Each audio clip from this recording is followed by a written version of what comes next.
I'm James Romano, Director of Government Relations for PSI. If you were in my earlier session, PSI is Patient Services Incorporated. We're a national nonprofit patient assistance organization. We do comprehensive patient assistance. We help people pay for their treatments and therapies. We raise private donations into disease-specific funds, and then help do premium, co-payment, co-insurance, Social Security disability, PAP eligibility for different programs, and also patient advocacy, which I talked about earlier. We are 25 years old this year. PSI was started by Dr. Dana Kuhn, who was a Presbyterian minister in Jackson, Tennessee, when, because of an accident, he was in the emergency room. He had mild hemophilia, and he took clotting factor concentrates and was unfortunately infected with HIV, hepatitis C. He lost his wife. He moved to Richmond, Virginia, where he got a job as a clinical counselor at MCV Hospital and created PSI out of his own personal experiences. It was 25 years ago. He helped 2 people pay 2 COBRA payments. And now, 25 years later, we've helped people in all these different disease communities. As you see, gastrointestinal stromal tumors is one of them, but it's acromegaly to alpha-1 antitrypsin deficiency, multiple sclerosis, metastatic melanoma, so to von Willebrand disease, which is a bleeding disorder. So we've run the gamut on different disease experience that we have in working with patient assistance. I'm going to be talking about a lot of these different vocabulary words, I guess. So everybody knows what a deductible is.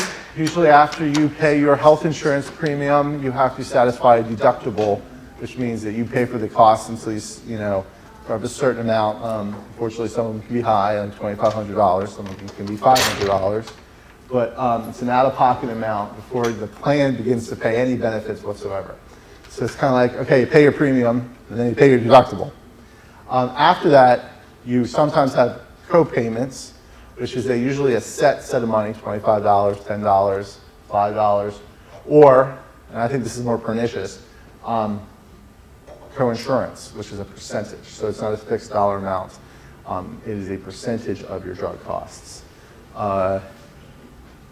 Depends on what the actuarial value of your plan is, and I'm not an actuarist, I'm not an insurance agent, but your plan has a value, and that value is what basically the plan pays and what you pay of all the aggregated claims. So if you're in an 80-20 plan, the plan pays 80% and you're responsible for 20, and they spread it out between the deductible, co-payments, co-insurance. Always say this, remember, co-pays and co-insurance are not synonymous. I've made that mistake 1,000 times, but co-insurance is the real, like I said, it's the bad guy because they get you on the percentage of the cost. So if you're taking an extremely expensive treatment, a percentage is going to be quite high. Okay, so in insurance, there's obviously different forms of coverage. You have private commercial coverage, which can, and these are not the end-all be-all, this is just representatives. You have your, but most Americans get their coverage through their employer. That's how, since World War II, we've really built up insurance coverage in the United States. There was a cap on salaries, I guess, during World War II. And so companies were trying to find out what other benefits they could give to make jobs more competitive. And they came up with benefits, which of health insurance. And so employer-sponsored insurance is still the bedrock of our system. However, that's changing. There's always been individual plans, whether it's high-risk plans or so. Technically, if you did not get your coverage through an employer, you can go out into the individual market.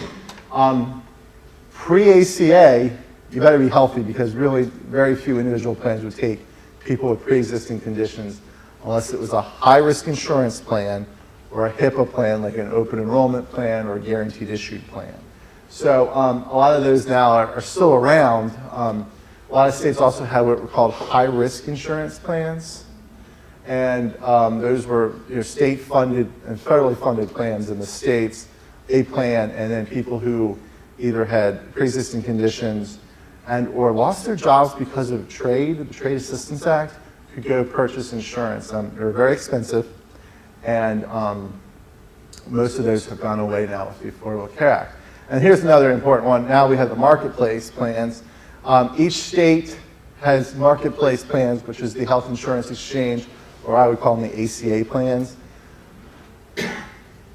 Even if your state is what's called a federal fallback state, where the federal government is in charge of your exchange, your state still has them. You have access to them if you're in the private commercial coverage realm. We have public. There's all kind of public insurance. Medicare is the first, really big public insurance plan. Of course, that's for people over the age of 65 and or if you are labeled disabled. And then you have Medicaid, which is a program really for the poor. And then SCHIP, which was the program for children to get coverage through the state. So that's basically a couple forms of public coverage. There's also TRICARE through the military. There's veterans benefits for those who've come home. And I'll tell a funny story about that later. But so Medicare Part D, I was told that when I was given this Ask Come Speak, they said, well, come talk to a lot of our patients who are in the Medicare realm. So I'm going to talk about Medicare Part D. I think I'm driving the people crazy in the back because I have ADD and I move around all the time. But so Medicare Part D, actually, I was on Capitol Hill as a staffer and a lobbyist. Medicare Part D was in the sausage making round where they actually had to draft the bill. And I was representing a group that was taking therapeutic Botox at the time. It had dystonia, which is the opposite of Parkinson's, where you can't control your tremors. This is you can't loosen your muscles, and it twists the body. And they took therapeutic Botox. And my job at the time as a lobbyist was trying to convince them to put in those kind of infusion therapies, and that Botox was not just a cosmetic drug, which was really hard to get people to understand, actually, that it was actually developed for strabismus, which was cross-eyed, and then used for other disorders. It passed in 2003. I don't know if you remember. It was an interesting passage. Everybody complains about how the Affordable Care Act was passed. But not a lot of people remember that the Medicare Modernization Act, which created Medicare Part D, they left the vote open all night on a Friday night to get the one vote victory. And God only knows what they promised. They promised this one guy, Tom Ewing, that they would support his son when he retired.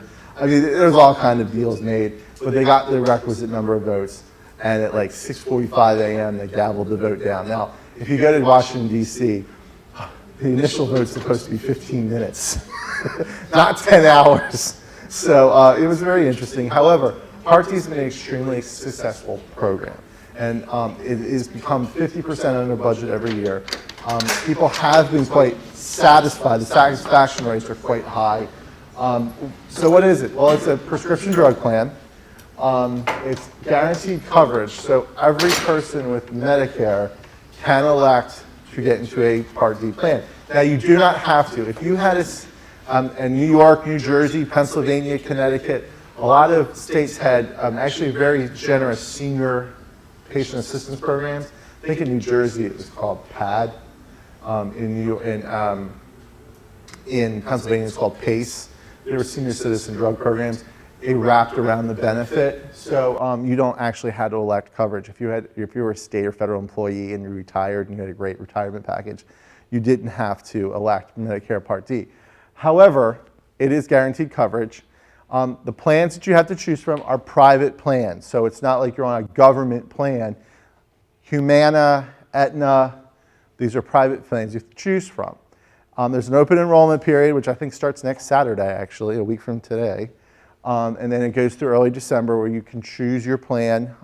Again, you gotta take some ownership here. You gotta make sure that Gleevec or Tasigna or the different drugs are actually covered under the plan you wanted. Your oncologist is under that plan. So those are some of the questions you're gonna have to ask. However, there are some significant out-of-pocket costs. So if you're on Medicare, it's either because you've aged onto the program or you're disabled. So you might not be drawing a paycheck. If you're disabled, you're definitely not. And there's some significant costs. I'll never forget the first year. It was 2005. And everybody went home for Thanksgiving that year asking, and their senior citizen relatives were asking us, well, which plan should I pick? And my wife and I had left. We lived in Alexandria, Virginia, and we drove to Atlanta, Georgia, where my in-laws lived. And it's like an 8-hour trip once you stop for lunch. And if you're with my wife, you got to stop and use the restroom every it feels like 30 minutes. And so we finally get there, and then of course when we would go to Thanksgiving, we had to bring all the Christmas gifts because we were going to be at my parents' for Christmas. So by the time I drive there, unload the car, I go to sit down, and there's my father-in-law, who's disabled, bringing his wheelchair up with this big pile of papers. As I'm sitting there, he pops them down on me. He goes, I need your help picking a plan. So there I was, got on the phone, called. He has Parkinson's disease. I made sure his Parkinson's medication was taken care of. And I was looking, I said, if you pick this plan, you'll have a shorter donut hole, but you're going to pay a higher premium. It was pretty good questions. So 3 hours later, I came up with, I would pick this plan, or if you can't afford that, I'd pick this plan. My mother-in-law comes home from work. Mom, did all this work here. We figured this out, blah, blah, blah. I think you should pick this plan. And she goes, well, Roger gets his drugs through the VA. There's 3 hours I never got back. So, okay, now let's talk about how much you would have to pay. So it's a tiered benefit. Medicare Part D is a tiered benefit. So the tiers of the benefit are quite, haven't changed over the years. Everybody has to pay a premium. Every individual pays a premium. And then after you pay your premium, you have your deductible, which we talked about earlier. And that's a fixed amount. In 2015, it's going to be $320. So it's actually getting raised $10 for January 1st. So you have to pay that before the plan will pay anything. You have to pay the premium and the $320. And then the next tier is called the copayment, or the initial out-of-pocket cost tier.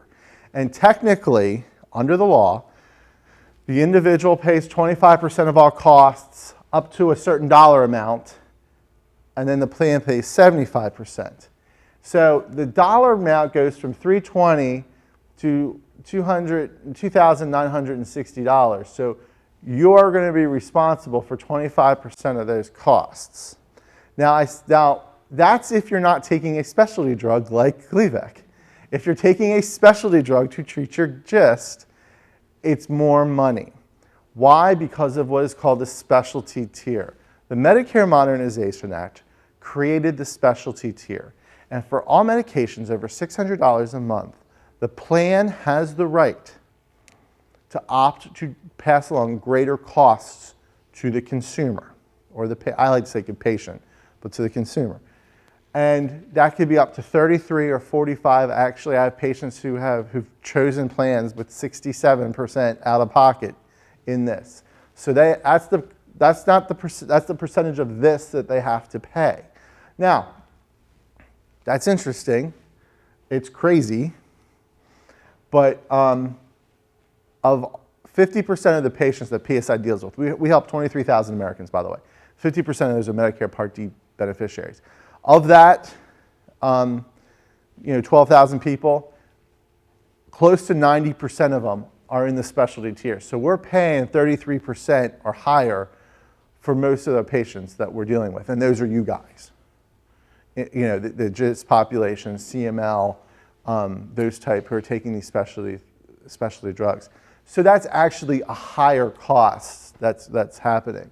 And then once you get to that, you got to $2,960th that you've paid for your coverage, you go into what it was called initially the coverage gap, or the donut hole. I found that usually funny. I always got hungry when I used to be everywhere. I got the donut hole. Oh boy, I'm actually in the mood for a donut. Because of the Affordable Care Act, manufacturers now, it used to be you had to pay all till you hit like $6,680, and then you'd be in the catastrophic coverage gap, or tier. And you had to pay all of it, or PSI would help pay for the patients. Because of the Affordable Care Act, you have a 50% discount that the manufacturer pays. So you already had that cut. And then in 2015, the plan gets a discount of 5%. So that you're responsible for 45% of their costs in that tier of the benefit, up to about $6,680. So you're going to be paying about $2,500 of drug costs in that. The whole total between now and 2015, between the deductible all the way to the coverage gap, is about $4,500. So, and it's all going to be due up front. This isn't like you can pay that over 12 months. You have to satisfy that. And then you get into the catastrophic coverage tier where the patient is responsible for 5% of drug costs moving forward. So that's the Medicare Part D benefit for 2015. Groups like PSI pay those costs for you as a charitable organization if you can't afford them. And so I'm going to show you the PSI program at the end of this. But this is basically what Medicare Part D is looking like for next year. And some of the things you want to take into consideration when you're looking for your plan is, one, is the drug covered? Because if it doesn't really matter if the coverage is good or bad or not if your treatment isn't covered. Second, your doctor. You got to make sure your oncologist is covered in network. So those are the two questions you have to get answered before you can get into a plan. There's other questions also. If you have ancillary needs, I know a lot of the patients we deal with, it's multiple morbidities. So if you have other drugs that are covered, pain medications. So that's something you do need to take into account when you're searching for a plan. And these are the questions you need to be asking now because open enrollment starts in, like I said, a week. So now I'm going to go into some private coverage changes. Obviously, we have the Affordable Care Act. I'm sure nobody's heard of it. It's been very quiet. But obviously, yes, another exercise in sausage making that you really didn't want to watch. Passed Congress in 2010. Obviously, I can't believe it's going to be 5 years in March. It feels like 100 years, but some days it feels like it just happened. Some days it feels like it was forever. So as we said, there was some phased-in patient protections. They got rid of pre-existing conditions. The hardest part of my job when I started 10 years ago was people in states like Tennessee or South Carolina or Florida. Florida is a good one, a great example. There's no high-risk pool. So where do you put somebody who has a pre-existing medical history? Nowhere. They're uninsurable. Unless they had coverage from an employer, it was really hard to work with them because nobody had to take them. And there was no high-risk pool. It was closed. Thank you, snowbirds. But no, seriously. If you heard my other talk, a friend of mine worked on an advocacy campaign to open it up. And the chairman of the committee at the time was Charlie Crist, who just lost. He became governor, lost the Senate race, switched parties, and then ran as a Democrat and just lost the race against Governor Scott. But my friend was walking with him, and finally, we're trying to lobby him on opening the pool, and he probably held up his hand and said, "You got to stop. You can't come in here." And she's like, "I'm a taxpayer. I can go anywhere." And he says, "This is the men's room." So, but this what's great is that obviously pre-existing conditions now, they can't discriminate you in any plan. There's some things you have to talk about on that, but and then obviously I talked about the changes to Medicare Part D. We built the health exchanges, and now all of us have to have coverage. So, but it's not as onerous as you would think. At least I think. I don't know. Maybe I'm. So, okay. There's goals. What were the goals? Well, the goal was to expand coverage to everybody, so that nobody could go without coverage.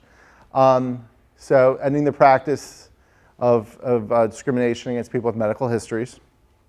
And then one of the things that I worked really hard on was removing lifetime and annual caps. People heard me in my earlier session. I talked about the hemophilia community. Clotting factor was extremely expensive. People would blow through most plans had $1 million lifetime cap. You could, with hemophilia, blow through that really quickly. People with IVIG, who take IVIG, probably immune deficiency, Guillain-Barré syndrome, very expensive, and sometimes you take prophylactically 3 times a week, or I'm sorry, hemophilia you take it 3 times a week. IVIG it was once a week, once a month, depending on how bad your immune deficiency was. So people were hitting that. Premature babies, they hit the $1 million cap really quick if you're in that hospital. My kids were all 3 of my kids were premature. Thank God I had good coverage, but if there was $1 million cap, I probably would have hit it quickly. And I don't even have, that was just a premature child. I didn't even have, knock on wood, we're all healthy. There was an increased focus on disease prevention. You know, that if we spend the money on diabetes, you know, education and getting people up and moving and exercising, that it would reduce costs. And then this was the big one, and I think this was you didn't ask me what I think, but I think this was going to be the hardest one to implement, was changing the cost curve of healthcare costs from going up to going down. I don't think that's going to happen. I don't think this bill is set up to really address that, but you didn't ask me what I thought. So, but that's going to be the hardest one to achieve. So you have to have coverage right now. Everybody has to have it, or else you're going to pay a tax in April, which is in a couple months, when you do your taxes. So, but however, what's going to be considered credible coverage? Again, employer-sponsored, individual, marketplace plans, if you have a form of an insurance plan. If you have Medicare Part A, everybody with Medicare has Part A. Whether you have a Part B, Part D, Part C, doesn't matter. Everybody has A. That's your hospitalization, your inpatient. So if you're a Medicare beneficiary, you have Part A, you're covered. If you have Medicaid, old-fashioned Medicaid, or the new expanded kind of Medicaids, you're covered. If you have S-CHIP, which is the state health insurance for children, again, they're covered. TRICARE for life, so if you're military benefits, VA, the Peace Corps, government plans, they're very generous. COBRA, state insurance pools, which mostly are going away, or you're a member of an Indian tribe and get your health care through the Indian Health Service. All of those things are considered coverage. You really have to work hard not to find something on there that doesn't cover you at this particular point in time. And then we have these health insurance marketplaces, and they made it sound so exotic. You can go online. You can pick the plan that you want that covers your drug. And it made it sound like, you know, the bazaar in Aqaba and Aladdin, or, you know, or Istanbul, where you can buy your flying carpets. And, you know, it sounded very exotic to me. But so eventually what they're hoping is, what the plan is you can buy individual, small group, and eventually large group plans through these health insurance exchanges, where you pull all these people together, you offer them plans and coverage, and it basically was the Massachusetts model of Romney Care, which was you offer the plans, you make them a little bit affordable, and you get people in them. So that was what the idea was. You're spreading the risks. So everybody has to have insurance.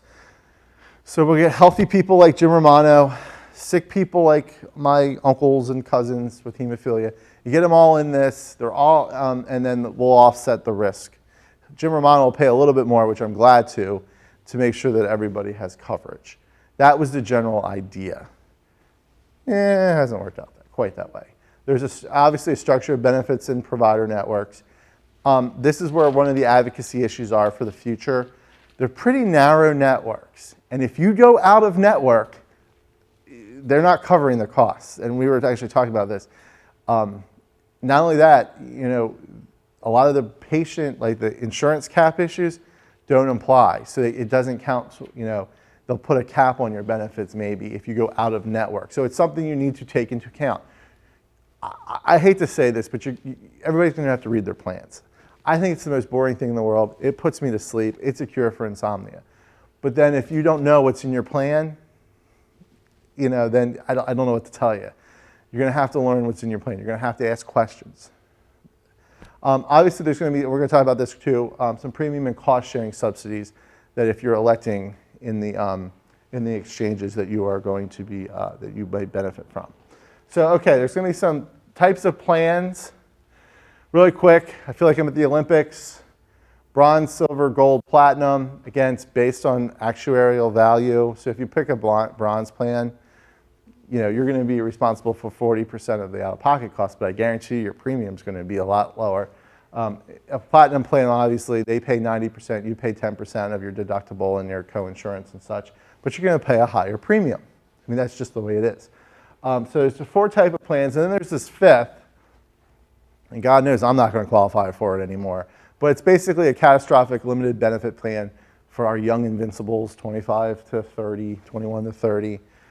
It cuts off at 30, you got to move into another plan. So most have these limited benefit plans for young people who get out of college like me and didn't have coverage. And my saving grace was I went to work for the federal government, and that you have to have coverage.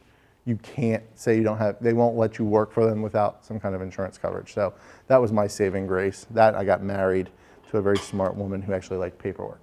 All plans especially have to cover these essential health benefits.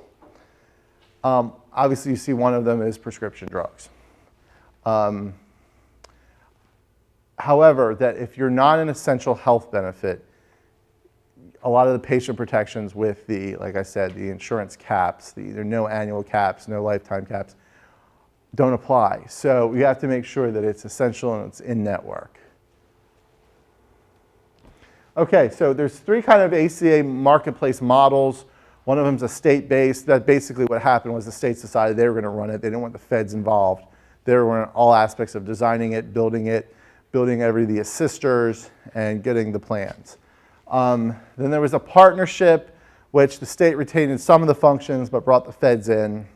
That happened in about 7 states.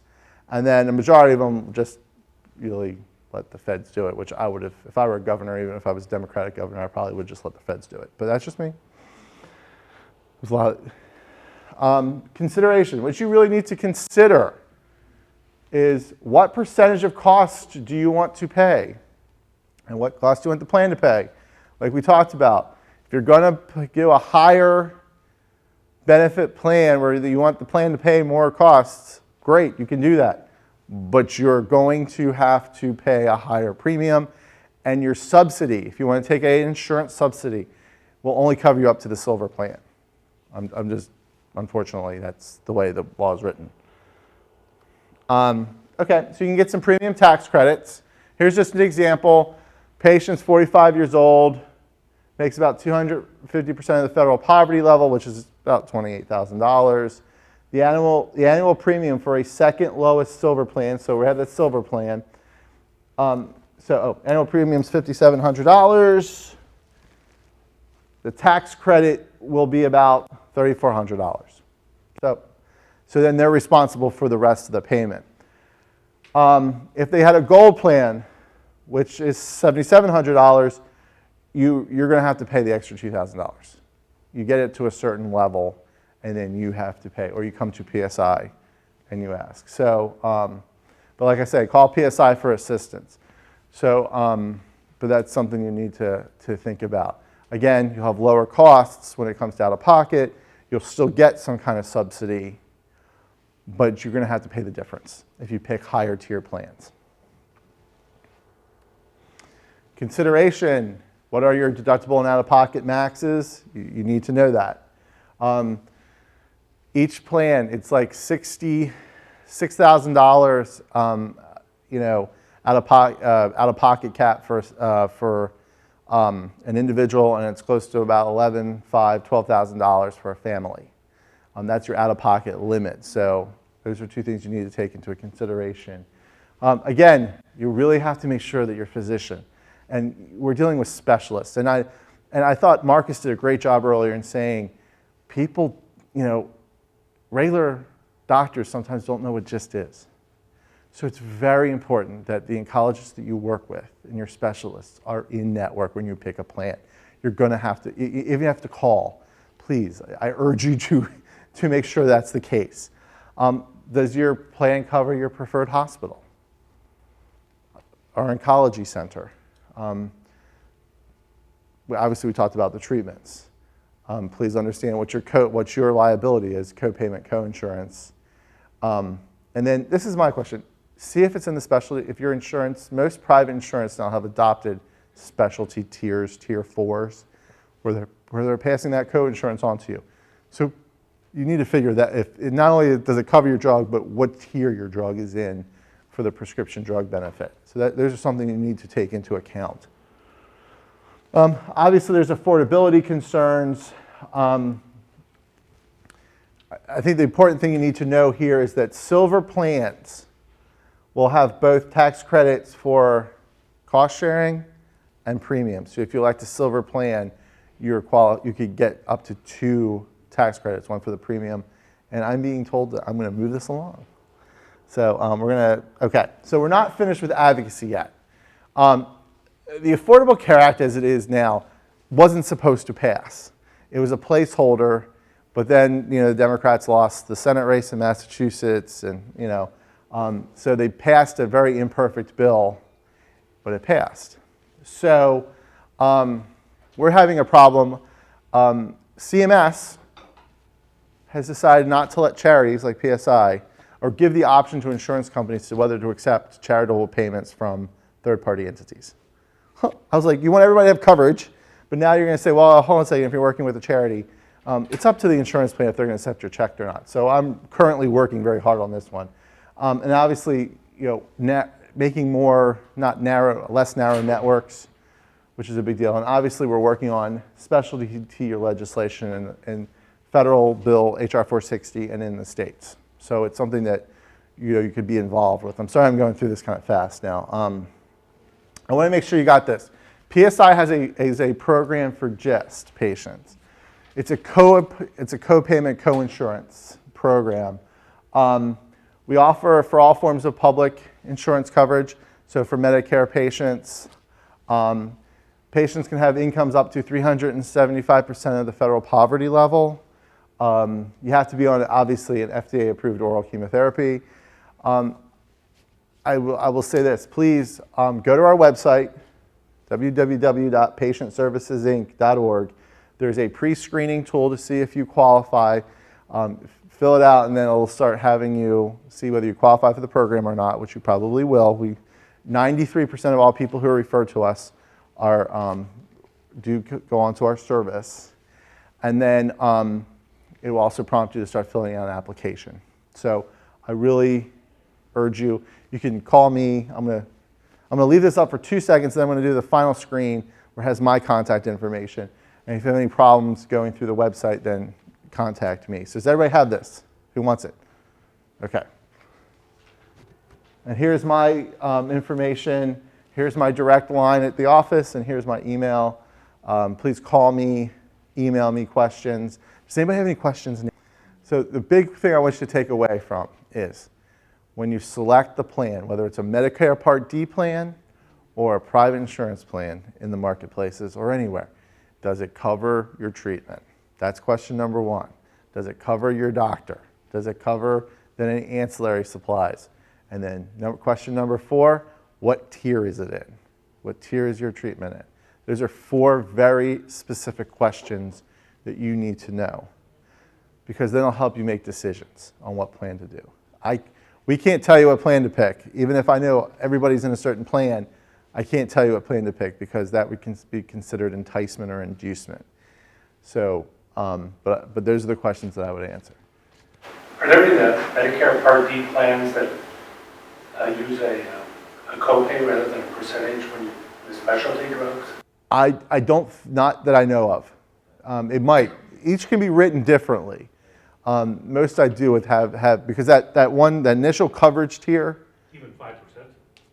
If you're taking $6,000, that's a lot of money. Yes, that's why PSI is here as a charity for you. But unfortunately, that they're percentages. It was an interesting. I always wanted to know how they got it. But the head of the Energy and Commerce Committee was Billy Tozan, who then resigned 2 months after Part D passed and became the head of pharma. He said, I can't lobby for a year. Okay, but I want to be the head of pharma. And then Jim Greenwood, who was also there, resigned from Congress and became the head of bio. So, then Billy Tozan was the one who made the 50% deal with the president. And he ceremoniously then was shown the door at pharma, who weren't happy with that deal. And then, interestingly enough, Billy Tozan is an interesting character. He was a Democrat in Congress for years. Then after Clinton won in 92, he got in a big fight, and the Republicans took the House, and then he just switched parties and became a Republican. So then he was a Republican for the rest of his term, and then he resigned in 03 or 04. I think he resigned in 04. Then humorously, when he struck the deal, all the papers criticized him and said, well, he was a Democrat for so many years. The Republicans criticized him for making the deal with the president. So he really made nobody happy. But it's very interesting. He was a cancer patient and almost died. And he got, I can't think of he got an experimental oncology treatment, and it worked.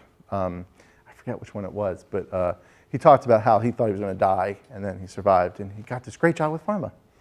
He's a pretty fun guy if you read his book, but he's definitely, when they talk about Louisiana politics, he's one of those, pictures on the wall of interesting Louisiana politicians. So, can I answer any more questions? Oh, come on. Thank you very much. I really appreciate. Please email me your questions specifically if you think of them, and I will gladly answer them. So, thank you.